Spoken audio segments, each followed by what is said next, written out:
Bueno, continuando con nuestro libro de El Enigma Espinosa de Irving de Yalom, vamos a continuar y vamos en el capítulo número 13.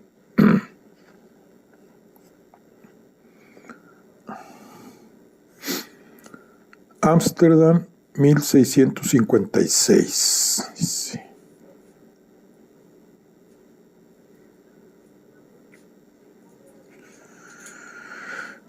A eso de las 10 de la mañana siguiente, los hermanos Espinosa estaban trabajando duro en su tienda. Bento barría y Gabriel abría un cajón recién llegado de higos secos. Fueron interrumpidos cuando Franco y Jacobo aparecieron en la puerta y permanecieron ahí indecisos hasta que Franco dijo: «Si tu ofrecimiento sigue vigente, deseamos continuar nuestra conversación.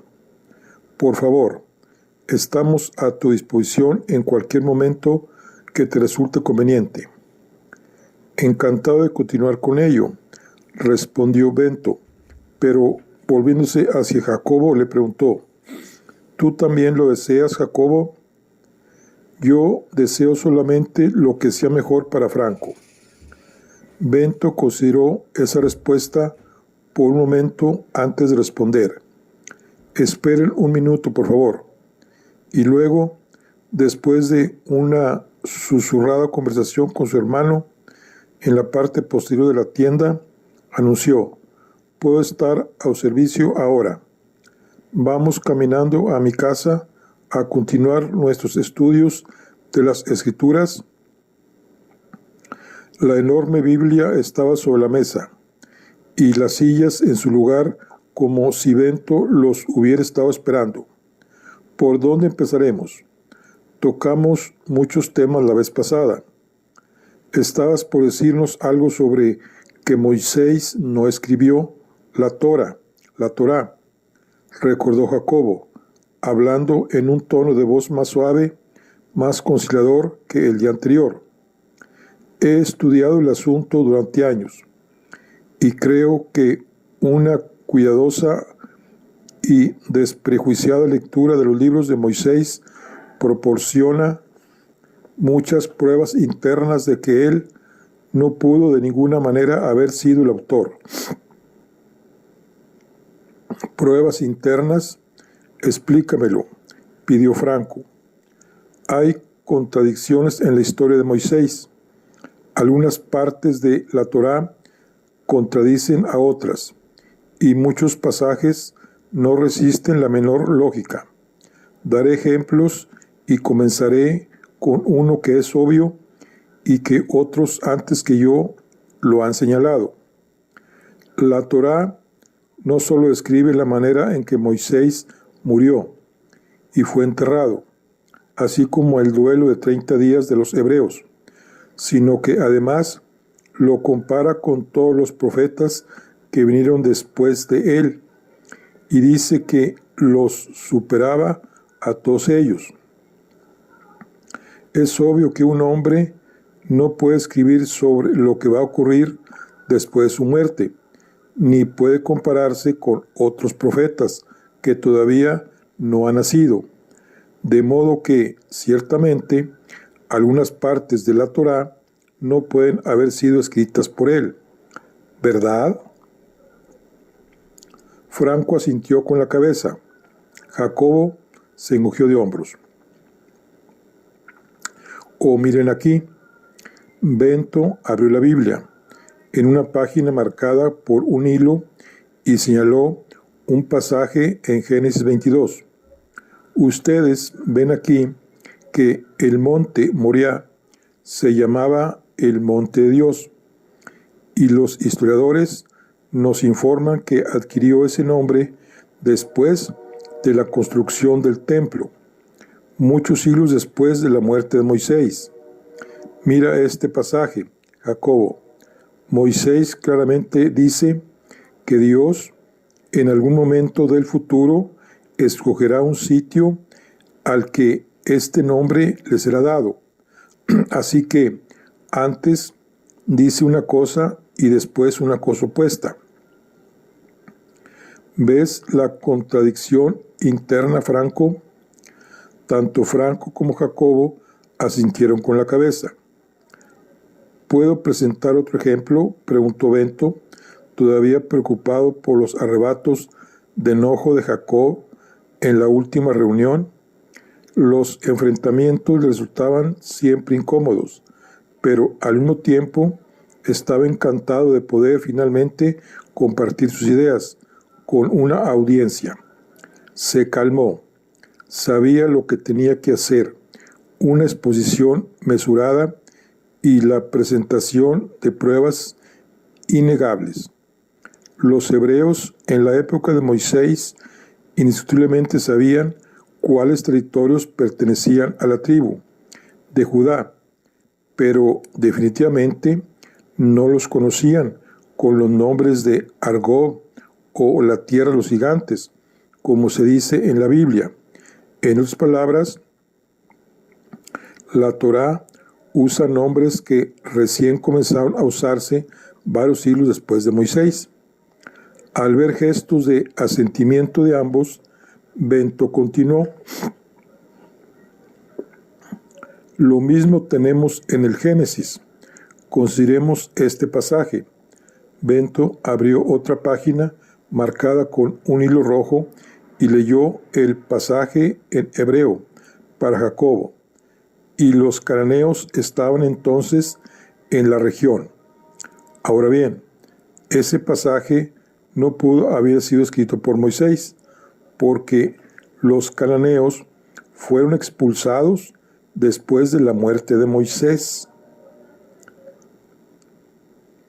Eso tiene que haber sido escrito por otra persona que recordaba esa época, alguien que sabía que los cananeos habían sido expulsados. Después de los movimientos de cabeza de su audiencia que indicaban asentimiento, Bento continuó: aquí hay otro problema obvio. Se supone que Moisés es el autor y, sin embargo, el texto no solo habla de Moisés en tercera persona, sino que da testimonio de muchos detalles relacionados con él mismo. Por ejemplo, Moisés habló con Dios. Moisés era el más sumiso de los hombres. Y ese pasaje que cité ayer, el Señor habló con Moisés cara a cara. A esto es a lo que me refiero cuando hablo de contradicciones internas. La Torá está tan llena de ellas que está más claro que el sol del mediodía que los libros de Moisés no pudieron haber sido escritos por Moisés. Y es irracional seguir afirmando que Moisés mismo fue el autor. ¿Siguen mi argumento? Otra vez Franco y Jacobo asintieron con la cabeza. Lo mismo puede decirse del libro de los jueces. Nadie puede creer de ninguna manera que cada juez escribió el libro que lleva su nombre. La manera en que los diferentes libros se conectan unos con otros sugiere que todos tienen el mismo autor. Si es así, entonces, ¿quién lo escribió y cuándo? Quiso saber Jacobo. La fecha puede establecerse ayudado por comentarios como este. Fue una página en Reyes para que Jacob leyera. En esos tiempos no había rey. Fíjate en cómo lo dice Jacobo. Eso quiere decir que este pasaje tuvo que ser escrito después de que una monarquía fuera establecida. Mi mejor conjetura es que el principal autor y compilador del libro de los reyes fue Ben Ezra.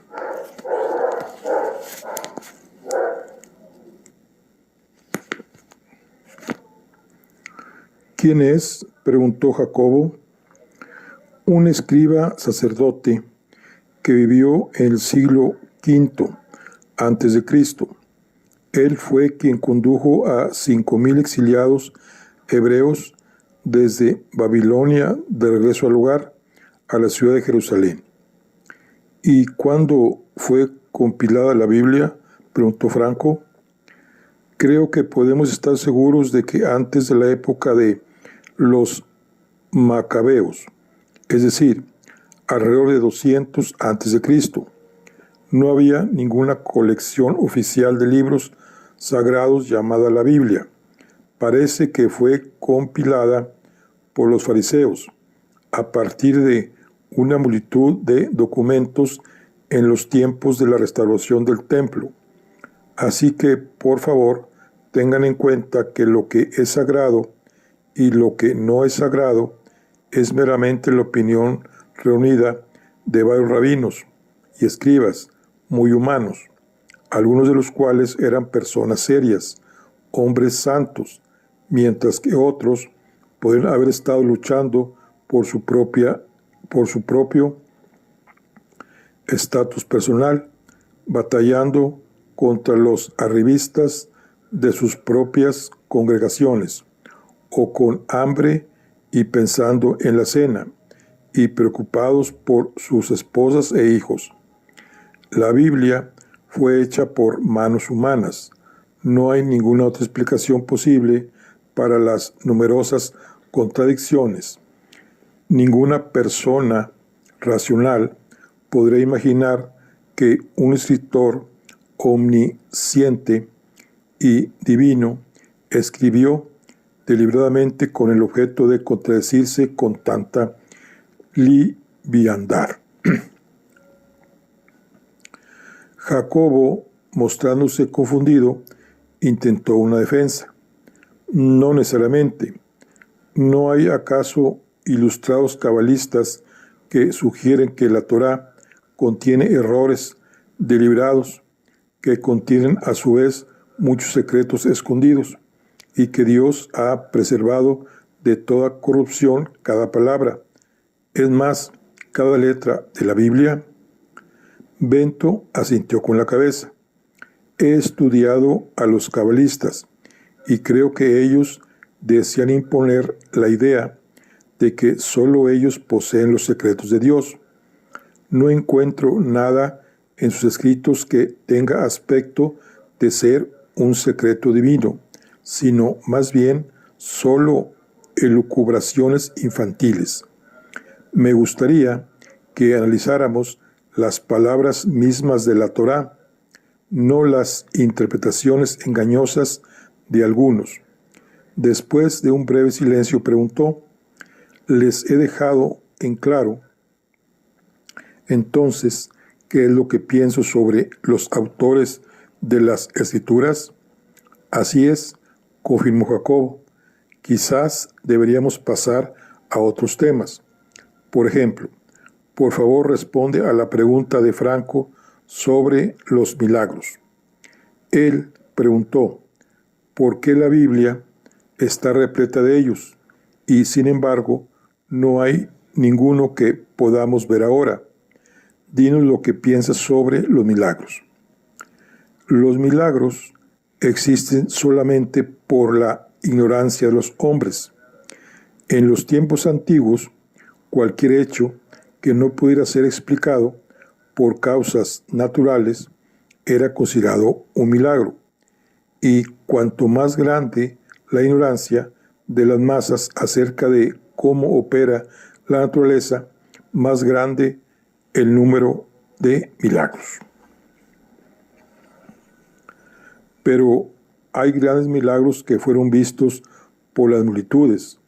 La separación de las aguas del Mar Rojo, realizada por Moisés. El sol que se detiene para ayudar a Josué, visto por las multitudes. No es más que una manera de hablar, una manera de tratar de alegar la veracidad de acontecimientos increíbles. En el caso de los milagros, soy de la opinión que cuando más grande es la multitud que afirma haberlo visto, menos creíble es el hecho. Entonces, ¿Cómo puedes explicar estos hechos inusuales que ocurren precisamente en el momento adecuado, cuando el pueblo judío está en peligro? Comenzaré recordándote los millones de momentos precisamente adecuados en los que los milagros no ocurren, cuando los individuos más piadosos y virtuosos en situaciones de gran peligro gritan pidiendo ayuda y solo le responde el silencio. Franco, tú hablaste de eso ya en nuestra primera reunión, cuando preguntaste dónde estaban los milagros cuando tu padre murió quemado en la hoguera, ¿correcto? Sí, Franco estuvo de acuerdo en voz baja, a la vez que miraba a Jacobo. Dije eso y lo digo otra vez. ¿Dónde estaban los milagros cuando los judíos portugueses estaban en peligro? ¿Por qué Dios se mantuvo en silencio? Estas son las preguntas que hay que hacer, lo alentó Bento. Permítanme darles algunas ideas más sobre los milagros. Debemos tener en cuenta que siempre hay circunstancias naturales, concomitantes, que son omitidas en el relato de los milagros. Por ejemplo, en el Éxodo se dice, Moisés extendió la mano y el mar volvió en toda su fuerza. Pero más adelante, en la canción de Moisés, leemos, material adicional, soplaste con tu viento y el mar los cubrió. En otras palabras, algunas descripciones omiten las causas naturales, los vientos. Así pues, vemos que las escrituras narran los milagros en el orden que tenga más fuerza para empujar a la devoción a los hombres, sobre todo a aquellos sin educación. Y el sol que se detiene para la gran victoria de Josué, ¿eso también fue ficción?, preguntó Jacobo, esforzándose por mantener la calma. Ese milagro es el que menos se sostiene. Primero, recuerda que los antiguos creían que el sol se movía y la tierra permanecía inmóvil. Ahora sabemos que es la tierra la que gira alrededor del sol. Ese mismo error es prueba de que hubo manos humanas detrás de la cimentación de la Biblia. Es más, la forma especial del milagro fue adoptada por motivaciones políticas. ¿Acaso no era el dios Sol el que era venerado por los enemigos de Josué? Por lo tanto, el milagro es un mensaje que pregonaba que el Dios de los hebreos era más fuerte que el Dios de los gentiles. Eso ha sido explicado maravillosamente, exclamó Franco. No creas todo lo que él dice, Franco, le advirtió Jacobo. Entonces Bento preguntó, ¿esa es toda la explicación del milagro en el libro de Josué? Eso es solo una parte. El resto de la explicación está en las expresiones idiomáticas de la época. Muchos supuestos milagros son solamente modos de expresión.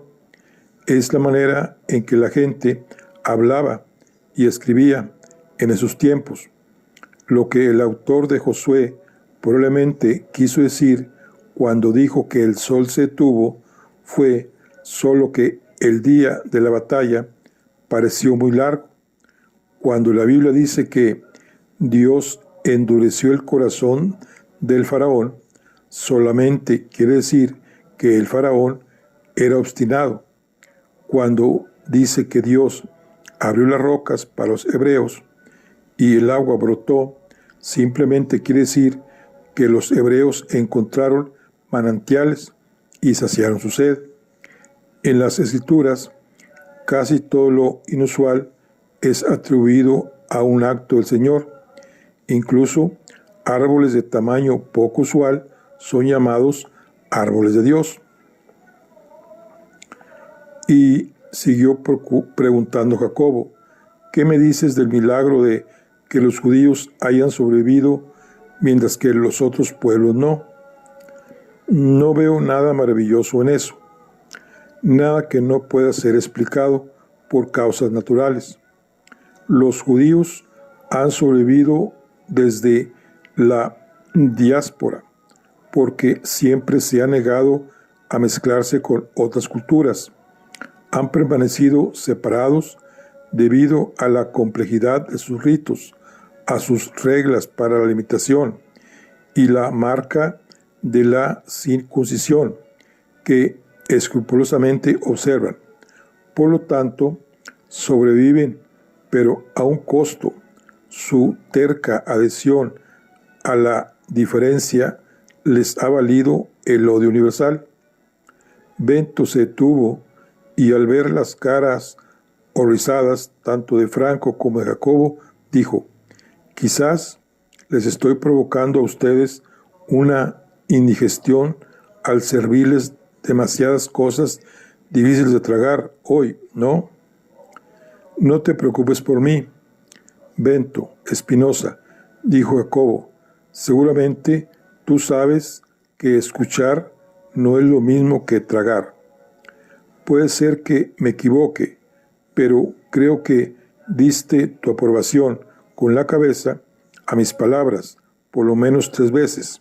¿Es correcto? La mayor parte de lo que escucho es arrogancia.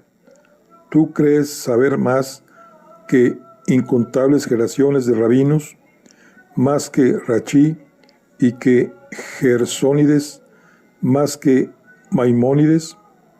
Sin embargo, asentiste con un movimiento de cabeza. Cuando nuestras pruebas, cuando nuestros 2 textos en el Génesis que se contradicen, no puedo negarlo. De todas maneras, aún así, estoy seguro de que hay explicaciones para ello, que están más allá de tus conocimientos. Estoy seguro de que eres tú quien está equivocado, no la Torá. No hay contradicción en tus palabras. Por una parte, respeta las pruebas y al mismo tiempo sigues estando seguro de algo para lo que no hay pruebas. Bento se volvió hacia Franco. ¿Y tú has permanecido inusitadamente silencioso? ¿Indigestión? No, nada de indigestión, Barucho. ¿Te molesta que te llame por tu nombre hebreo en vez de tu nombre portugués? Lo prefiero. No sé por qué. Quizás sea porque eres diferente de cualquier otro portugués que yo haya visto. Nada de indigestión. Tú me produces el efecto contrario. ¿Cuál sería este?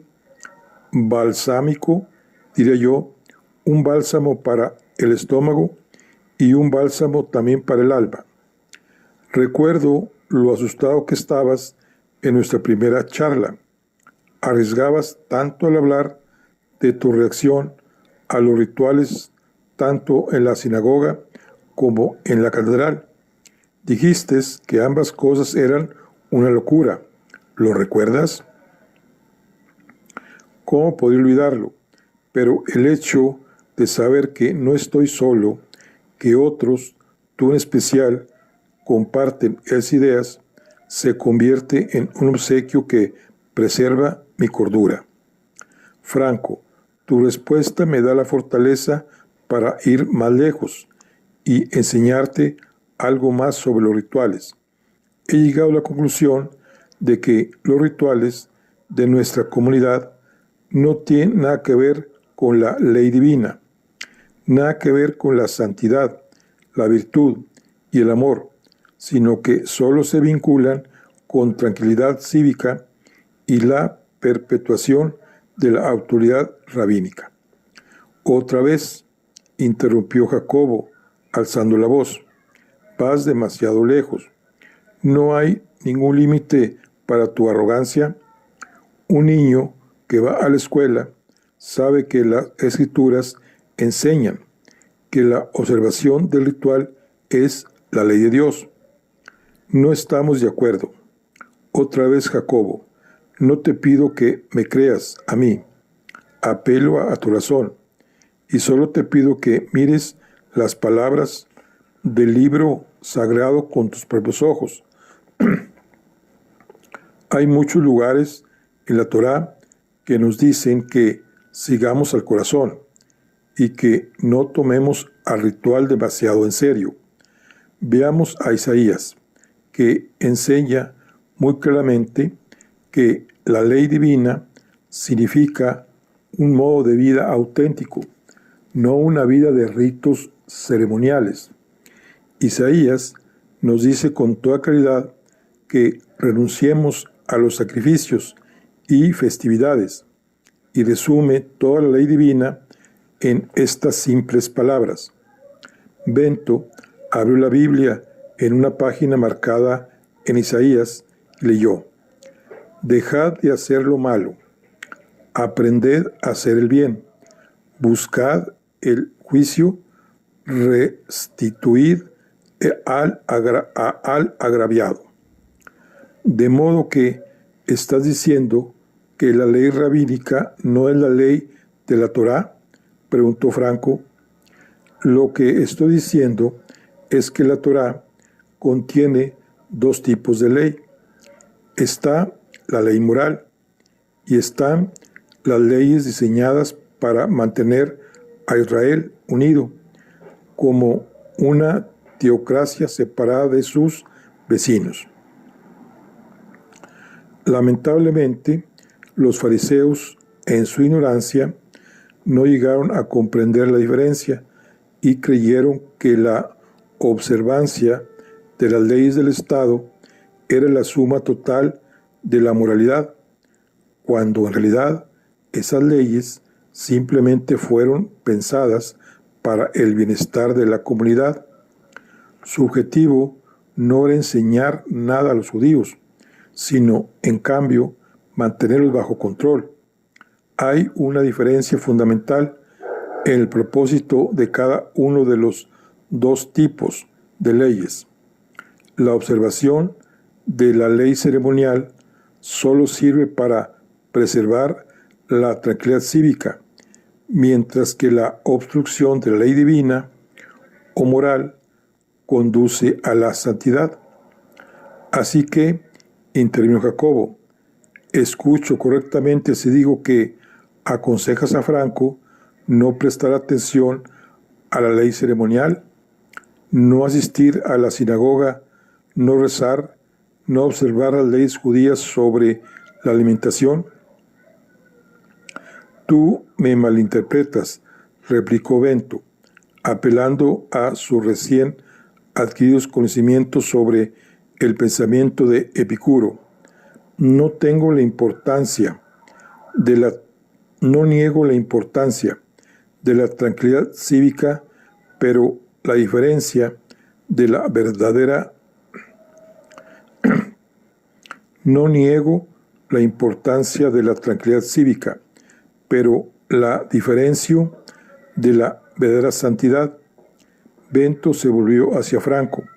Si amas a tu comunidad, deseas ser parte de ella, deseas criar a tu familia aquí, deseas vivir entre los tuyos, entonces debes participar de buen grado en las actividades de la comunidad, incluyendo los ritos religiosos. Luego se volvió a dirigir a Jacobo y le preguntó: ¿puedo ser más claro?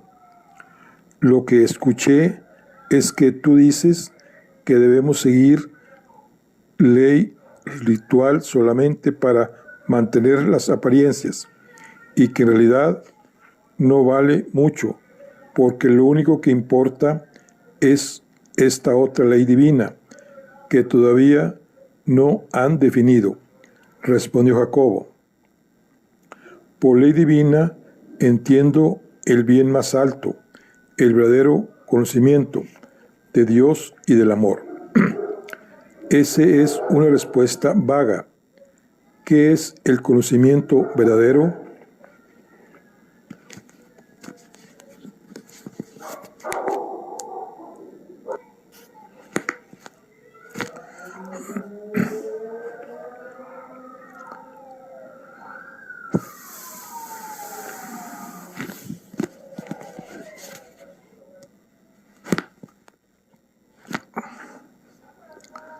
Esa es una respuesta vaga. ¿Qué es el conocimiento verdadero? Conocimiento verdadero quiere decir la perfección de nuestro intelecto que permite que conozcamos a Dios de manera más completa. Las comunidades judías tienen penas para los que dejan de seguir la ley ritual. La crítica pública por parte de la congregación y del rabino, o en los casos extremos, el destierro o la cherem. ¿Hay alguna pena por dejar de seguir la ley divina? Sí, pero no se trata de un castigo especial. Es la ausencia del bien. Amo las palabras de Salomón cuando dice: cuando la sabiduría entrare en tu corazón y la ciencia fuere grata a tu alma, la discreción te guardará, te preservará la inteligencia para liberarte del mal camino. Jacobo sacudió la cabeza. Estas frases altisonantes no ocultan el hecho de que estás desafiando la ley judía básica. Maimónides mismo enseña que aquellos que siguen los mandamientos de la Torá son recompensados por Dios con la dicha y la felicidad en el mundo que vendrá. Con mis propios oídos he escuchado al rabino Mortera mismo declarar enfáticamente que cualquiera que niegue la divinidad de la Torá será separado de la vida inmortal con Dios. Y digo que las expresiones el mundo que vendrá y la vida inmortal con Dios son palabras humanas, no palabras divinas. Además, estas palabras no se encuentran en la Torá. Son palabras de rabinos que escriben comentarios sobre comentarios. Así que, insistió Jacobo, debo entender que niegas la existencia del mundo que vendrá, el mundo por venir, la vida inmortal, la gozosa vida después de la muerte. Lo repito, todas esas expresiones son invenciones de los rabinos.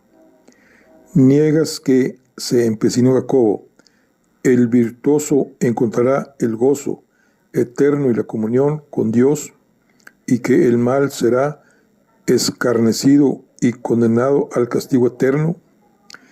Es contrario a la razón pensar que nosotros, tal como somos hoy, perduraremos después de la muerte.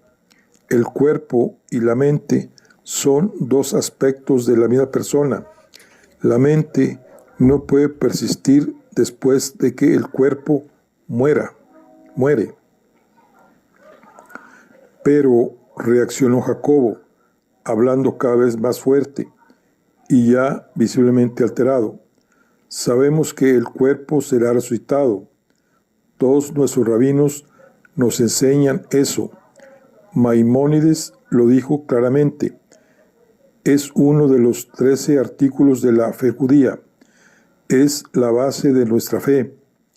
Jacobo, debo ser un guía muy deficiente. Creí que había explicado por completo la imposibilidad de tales cosas. Sin embargo, tú otra vez te pierdes en la tierra de los milagros. Otra vez te recuerdo que todas esas afirmaciones son opiniones humanas. No tienen nada que ver con las leyes de la naturaleza y nada puede ocurrir contrario a las leyes inmutables de la naturaleza. La naturaleza, que es infinita y eterna y abarca toda sustancia que existe en el universo, actúa de acuerdo a leyes ordenadas que no pueden ser reemplazadas por medios sobrenaturales. Un cuerpo descompuesto, devuelto al polvo, no puede volver a ser reconstruido. El Génesis nos lo dice muy claramente: comerás el pan hasta que vuelvas a la tierra, porque de ella fuiste tomado. pues polvo eres y al polvo volverás. Eso quiere decir que nunca me reuniré con mi padre martirizado, quiso saber Franco. Yo, al igual que tú, ansío ver a mi bendito padre otra vez, pero las leyes de la naturaleza son lo que son. Franco, comparto tu anhelo, y cuando era niño, yo también creía que todo tiempo llegaría a su fin, y algún día, después de la muerte, íbamos a estar todos reunidos, yo con mi padre y mi madre, aun cuando yo era tan joven, cuando ella murió, que apenas puedo recordarla. Y por supuesto, ellos se iban a reunir con sus padres, y esos con los suyos hasta el infinito. Bento continuó con voz suave, la voz de un maestro. Pero ahora he abandonado esas esperanzas infantiles y las he reemplazado con el conocimiento cierto de que tengo a mi Padre dentro de mí, su rostro, su amor, su sabiduría. De esta manera ya estoy unido a Él. Esa reunión bendita debe ocurrir en esta vida, porque esta vida es todo lo que tenemos. No hay santidad eterna en el mundo por venir, porque no hay ningún mundo por venir. Nuestra tarea, y creo que esto nos lo enseña la Torá, es alcanzar la santidad en esta vida, ahora, llevando una vida de amor y de aprender a conocer a Dios. La verdadera devoción consiste en justicia, caridad y amor al prójimo. Jacobo se puso de pie y empujó su silla bruscamente. Basta, ya he escuchado suficientes herejías por un día, suficiente para toda una vida. Partimos, vámonos, Franco. Cuando Jacobo agarró la mano de Franco, Bento dijo: no, todavía no. Jacobo, hay todavía una pregunta importante que, para mi sorpresa, te has olvidado de hacer. Jacobo soltó el brazo de Franco y miró a Bento con cautela. ¿Qué pregunta? Te he dicho que la naturaleza es eterna, infinita, y que abarca toda sustancia. Sí. La cara de Jacobo se frunció intrigada. ¿Qué pregunta? ¿Acaso no te he dicho que Dios es eterno, infinito y que abarca toda sustancia? Jacobo asintió con la cabeza, en estado de total perplejidad. Dices que has estado escuchando, dices que has oído lo suficiente, pero sin embargo no me has hecho la pregunta más fundamental. ¿Qué pregunta fundamental? Si Dios y la naturaleza tienen propiedades idénticas, entonces, ¿cuál es la diferencia entre Dios y la naturaleza? Muy bien, dijo Jacobo, te lo pregunto, ¿cuál es la diferencia entre Dios y la naturaleza? Y te doy la respuesta, que tú ya sabes, no hay ninguna diferencia. Dios es la naturaleza y la naturaleza es Dios. Tanto Jacobo como Franco miraron fijamente a Bento, y sin otra palabra, Jacobo tiró de Franco para hacerlo ponerse de pie y lo arrastró hacia la calle. Cuando se perdieron de vista, Jacobo puso su brazo alrededor de Franco y lo apretó. Bien, bien, Franco, conseguimos exactamente lo que necesitábamos de él, y tú lo consideras un hombre sabio. ¡Qué tonto es! Franco se apartó del abrazo de Jacobo. Las cosas no siempre lo que parecen ser. Tú podrías ser el tonto por pensar que él es tonto.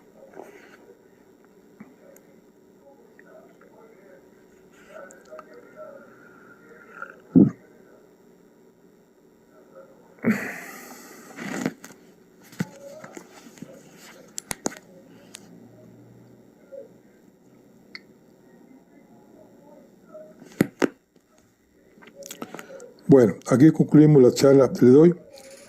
Nos vemos en la siguiente. Hasta luego.